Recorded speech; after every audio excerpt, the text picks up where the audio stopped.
Alrighty, moving forward, Amy, if you want to, you should be able to share your screen and unmute yourself.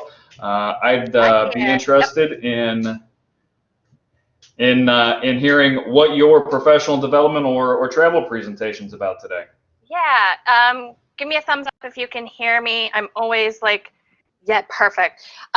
Having done a ton of these like tech things, like every time we do it, there's always something that goes wrong. So I always have to make sure. And like any good marketing person, I prepared a presentation. So bear with me while I switch over to this screen here. Let's get that going. Agenda. Kind of, and that's actually on my list for this. So Paul, you are reading my mind.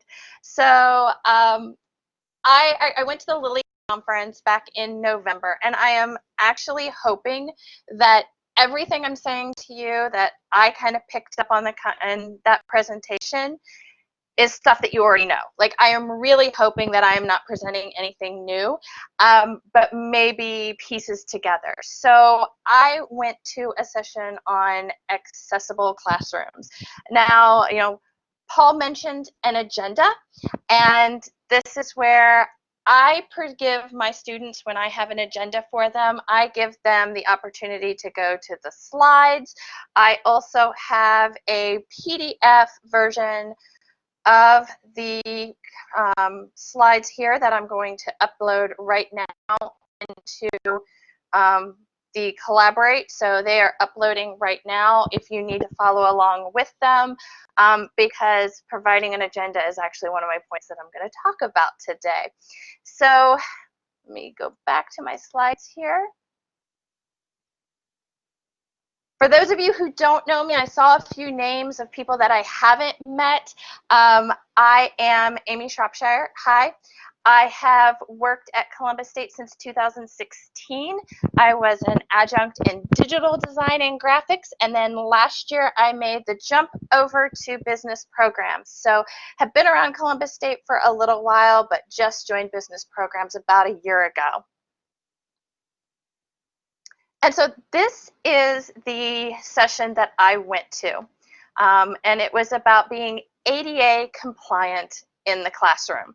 I also link to this full presentation if you happen to want to go see what's on their particular slides, but there was a big reason that I wanted to kind of bring this all to you, and that's because 2/3 of college students don't receive accommodations because their colleges don't know about their disabilities. So for every student that gives you a letter of accommodation, you can probably bet there's a ton more students who haven't. And I know you've probably come across it. I come across it every term. You've got a student who's struggling. You're talking to them, pulling them aside, saying, what can we do? And you know, the last week of class, they're going, well, maybe I should have turned in my letter of accommodation. So there's sources to this in these slides that I shared with you from the Inside Higher Ed, as well as a report from the National Institutes of Health that say that students just either don't think they're going to get the support they need or feel like they're going to be further stigmatized by that. So I wanted to make sure that we kind of build our courses, or at least my courses, with that in mind. So my background is in the deaf community. This is actually the emoji, the unofficial emoji for the deaf community. They're signing deaf. And I learned American Sign Language when I was 13 years old. And I actually volunteered at Columbus State through Disability Services to work with deaf student population when I was a student. And I worked for the Royal National Institute for Deaf People in England. So I'm pretty familiar with accommodations for deaf students, but I am not that familiar with accommodations for students with visual impairments or neurodiversity, so students with autism or anxiety or other kind of neurodiverse functioning that may impact their learning. So I went to this session to really find out what can I do beyond the deaf community. There's our symbols for vision impairment and neurodiversity. And what I found was I was really overwhelmed. One of the resources they handed out that I linked to in the resources for you guys was 4-page checklist for making your course accessible. The Columbus State Instructor's Guide for Accessibility is 17 pages. And so I actually went to this session, felt really discouraged because I was like, there's no way I can make my courses accessible. There's too much to do. I've got to get through 4 pages. I've got to teach. I've got to update my classes. I'm really, really overwhelmed. So what I wanted to do for this presentation was super, super simplify. So I came up with something for myself that worked that I'm going to share with you guys. And I'm calling it 355. Because I like working in these small chunks of data because they're more easily digestible. And that is 3 areas of focus, 5 mantras that I keep telling myself when I'm thinking about accessibility, and 5 action items. As marketer, I am so used to getting lists and lists and lists from clients saying, we want the world, but our budget is this big. And I have to take a look at that list and say, okay, with limited resources, with limited time, with limited funding, what are the things that are get us the most bang for our buck? What can we use our time most efficiently? So, Pareto principle. What 20% of my effort is going to get me 80% of my results? And so I picked out 5 items that over the next year I was going to focus on. And so I'm going to share those with you, and maybe some of those would resonate with you, or you've already done them. So the 3 areas of focus were online. What could I be looking for online, in Blackboard, in websites I shared? That would be accessibility focused. What about in the classroom? So what am I doing? This is a little bit different in our focus now, but Paul mentioned, is there an agenda? That's one of those things that you've got to think about when you're in the classroom. Do you give your students an agenda? How do you make that in-classroom experience inclusive to everyone? And documents. I hadn't even really thought of this, but are the documents you're sharing with your students accessible as well? So those are our 3 areas of focus. Then the 5 mantras I kind of came up for myself. First one is, perfect is the enemy of good. So this is attributed to Voltaire, and basically it is, if you think to yourself, I've got to complete the entire 4-page checklist or go through the entire 17 pages that the college has given me before I can say this class is accessible, you will never have an accessible course. So good is good. And if you wait for perfect, you're never going to get it done. So just remember, perfect is the enemy of good. To that effect, be agile. Now, this was actually another session that I went to at Lilly Conference, and that was how to use agile methodology in the classroom. When I say agile here, the reason it's in quotes is that I'm not talking about nimble or flexible in the way that we usually think. I'm talking about agile as in software development, agile methodology. One of the tenets of agile methodology is iterative processes. You do small pieces continuously until you get to a finished product that you can ship out, or you just continue doing those small processes. So instead of having this huge task that you've got to try to accomplish, you have small pieces. So you do one thing, and then you do one more. It doesn't seem so overwhelming when you're like, I just got to do one thing this term, one thing for this class. I can do that one thing. And then once you finish that one thing, you can do one more. Keep it simple, stupid. If you're trying to figure out how to implement something in your class and you're thinking, oh, this way may be too simple, maybe I need to do more with it, maybe start with the simple version, because that might be the way that reaches more people. And then design your classes with accessibility first. We call it instructional design, you may have heard about. So if a course is accessible for somebody with hearing difficulties, it's going to benefit the students who don't have hearing disabilities as well. If we design a course that's accessible for people with vision impairment, those things are going to help the people who have no vision impairment as well. So it benefits everyone in the long run. So 5 action items. These are the ones that I found out of that entire checklist will probably give you the most bang for your buck. When you get these 5 done, you can go back to that list and start thinking about what more you want to do. But these are the 5 that are going to give you, one, easiest to implement and capture the largest group. The first one is add alt text to images. So what I've been doing is I've been picking my classes each term, and I'm doing alt text right now, and I'm looking through, and every week I look ahead to the next week that the students are going to have to do. And I just walk through every link that they might be clicking on, look to see if there's a picture.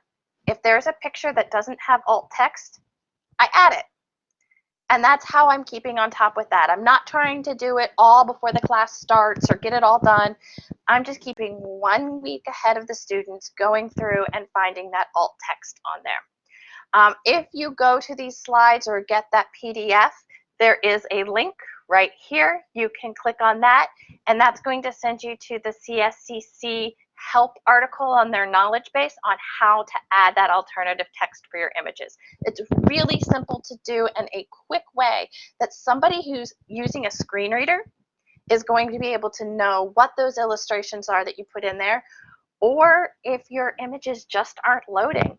I have really spotty internet where I live, so sometimes my images just don't load.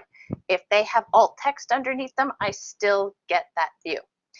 Something to consider if you're using an image in your email signature, that's the same thing. I've seen some instructors who use an image to put their office hours, to put anything in their email signature. Somebody who's using a screen reader can't read your email signature.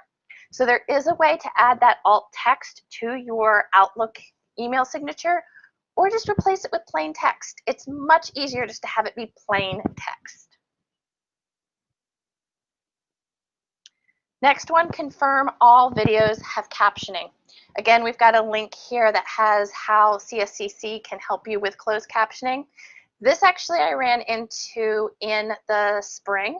I had Disability Services contact me and say I was going to have a student who was deaf in one of my classes, and they walked through with me and we checked every single video in that course. We found one video that did not have closed captioning. We were able to find a replacement video and swap that out. If you can't find a replacement video for it, teaching assistants will help you have resources to caption that video. So again, as you're going through 1 week ahead of your students, just check, see if all your videos have captioning. Paul, you mentioned outline. Provide lecture outlines. This could be in any way. I do this with slides. I know some instructors don't like to use PowerPoint slides. They just like to have a conversation, and that's okay too.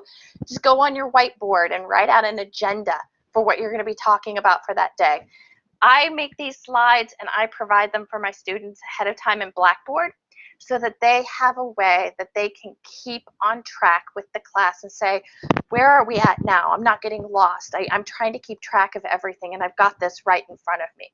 So if you're using Collaborate, you can share a file.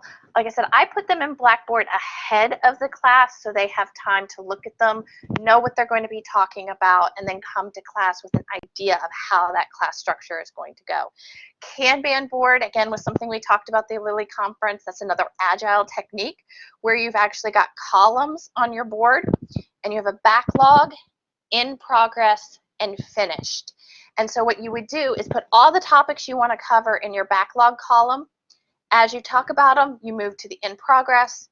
Once you have them done, you move them to the done column. And I thought that was a great way where you maybe have classes that run over or run short, and you have a list of what you didn't cover, so you can start your next class that way, or what you still need to get to. So give those students that outline so they know what's going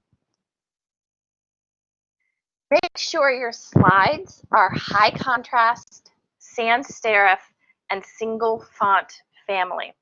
I had a student who came to me and said, I can actually read your slides because I'm colorblind. And I had no idea that they were colorblind until the end of the class.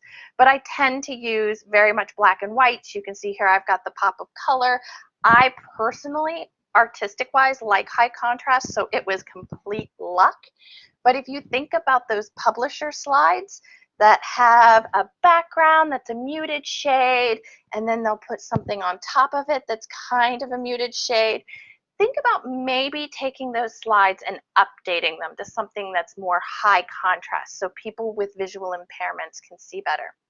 Sans serif fonts, fonts that don't have the little kind of kick up at the end of letters, are actually easier to read than, say, Times New Roman, which is a serif font. So you can see the fonts that I've used here don't have the little kick up at the end of the letters, so they're a little bit easier to read for people. And then choose a single font family. So I have headline fonts in this presentation and body copy fonts. I have two different fonts in here. Try to keep it to a similar font family. Now, when I was a graphic design student taking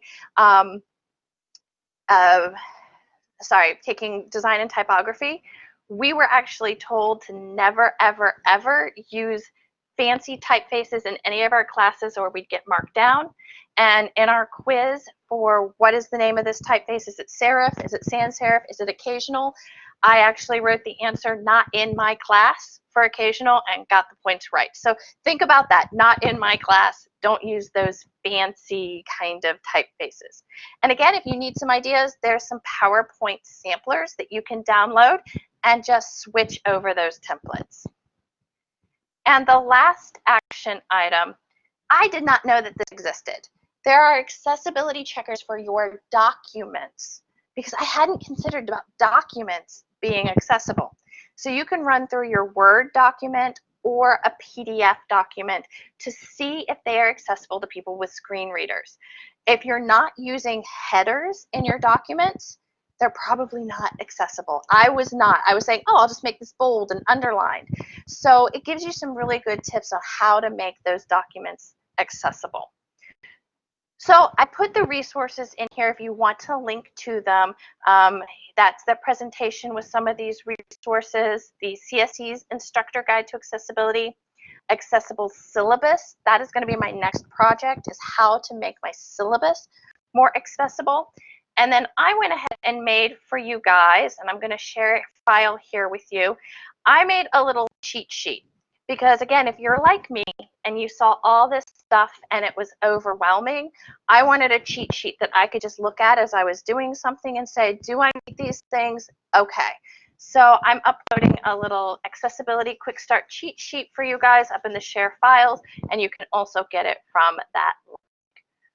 All right, so that is all I've got for you guys. If you have any questions for me, like I said, hopefully you know this all already, and I'm just repeating something else to you.